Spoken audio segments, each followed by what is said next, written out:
आज हम आपको भगवान महादेव की एक अद्भुत कहानी सुनाने जा रहे हैं। अगर आप ये कहानी सुन रहे हैं तो पूरा सुनिए, इससे आपका बहुत फायदा होने वाला है। अगर आप भगवान शिवजी के सच्चे भक्त हो तो ये कहानी अवश्य सुने, आपकी हर मनोकामना पूर्ण होगी। भगवान शंकर ने पिपलाद से कहा, तुम उस दानी के पुत्र हो जिसके आगे देवता भी भीख मांगने को मजबूर हो गए थे। इतने बड़े दानी के पुत्र होकर भी तुम भिक्षुकों पर क्रोध करते हो। महर्षि दाधिची के पुत्र का नाम था पिपलाद। चूंकि वह सिर्फ पीपल का फल ही खाया करते थे, इसलिए उन्हें पिपलाद के नाम से पुकारा जाता था। अपने पिता की तरह पिपलाद भी बहुत तेजवान और तपस्वी था। जब पिपलाद को डोट यह पता चला कि देवताओं को अस्थिदान देने के कारण उनके पिता की मृत्यु हो गई तो उन्हें बहुत दुख हुआ। आग बबूला होकर उन्होंने देवताओं से बदला लेने का निश्चय किया। यही सोचकर वह शंकर भगवान को खुश करने के लिए उनकी तपस्या करने लगा। उनकी तपस्या से अंततः शंकर भगवान खुश हुए और पिपलाद से वरदान मांगने को कहा। पिपलाद ने भगवान से प्रार्थना की, हे आशुतोष, मुझे ऐसी शक्ति दो जिससे मैं देवताओं से अपने पिता की मृत्यु का बदला ले सकूं।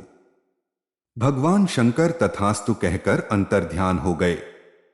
उनके अंतर्ध्यान होने के तुरंत बाद वहां एक काली कलूटी लाल लाल आंखों वाली राक्षसी प्रकट हुई।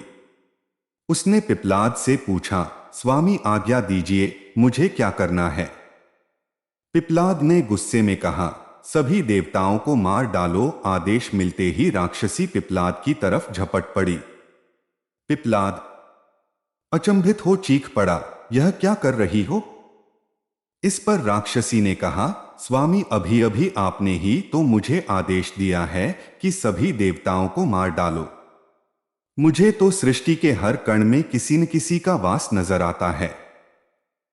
सच तो यह है कि आपके शरीर के हर अंग में भी कई देवता दिख रहे हैं मुझे, और इसीलिए मैंने सोचा कि क्यों न शुरुआत आपसे ही करूं। पिपलाद भयभीत हो उठे। उन्होंने फिर से शंकर भगवान की तपस्या की। भगवान फिर प्रकट हुए। पिपलाद के भय को समझकर उन्होंने पिपलाद को समझाया, वत्स, गुस्से में आकर लिया गया हर निर्णय भविष्य में गलत ही साबित होता है। पिता की मृत्यु का बदला लेने की धुन में तुम यह भी भूल गए कि दुनिया के कण कण में भगवान का वास है। यह सुनते ही पिपलाद का क्रोध शांत हो गया और उन्होंने भगवान से क्षमा मांगी। इस तरह एक बार फिर देवत्व की रक्षा हुई।